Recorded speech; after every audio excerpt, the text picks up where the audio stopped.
We're sitting here at Razer's booth, and we're here with Hilman. Hello. Hi. So what's this? I mean, it's an Xbox controller? Right, this is our first console product from Razer. This is the Razer Onza Tournament Edition controller for the Xbox 360. We did three things to really improve this controller from the Microsoft controller. First thing is that we added adjustable resistance analog sticks. That means that you can turn this wheel below the analog stick to the left to make the analog stick very, very loose. And if you turn it to the right, it'll get very, very tight. So if you're a first-person shooter gamer, you really want to have a loose tension on the analog stick. While if you're, for example, gaming on a racing game, you probably want to have a very tight tension.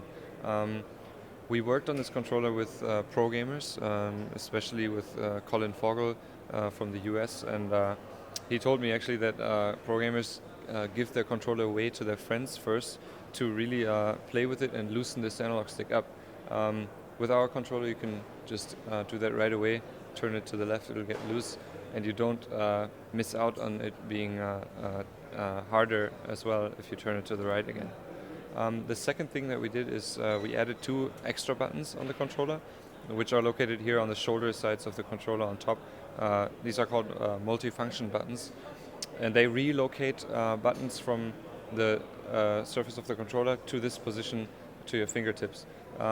This is done in-game just by pressing these two buttons. For example, pressing this one will show you that it's set to the A button right now.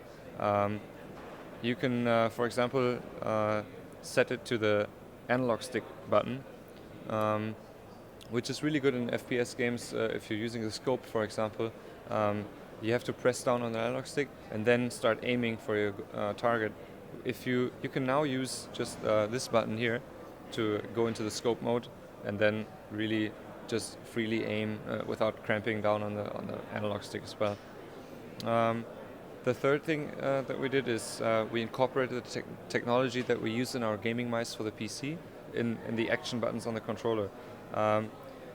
We made them hyper-response buttons, which means they're mechanical key switches in these buttons that make the actuation really, really fast while giving you a click feedback and a tactile feedback as well. Yeah. The surface of the controller is rubberized, so that will give you a very, very nice grip on the controller during all situations. If you're playing competitively, you might get sweaty hands, for example, but with this rubberized finish, you get a very good grip. Yeah, this is the tournament edition for €49.99. Then there's going to be a standard edition as well, which doesn't feature these resistance adjustable analog sticks and won't be lit. That's $39.99, so it's $10 cheaper. When are you planning to releasing it? They're actually going to come out at the end of next month, I think, probably in stores by the time October comes around, which makes me really proud because we've been working for these over the course of the last few years, and we're finally releasing them. Yeah. So there you have it. There's Razer's new Xbox 360 controller.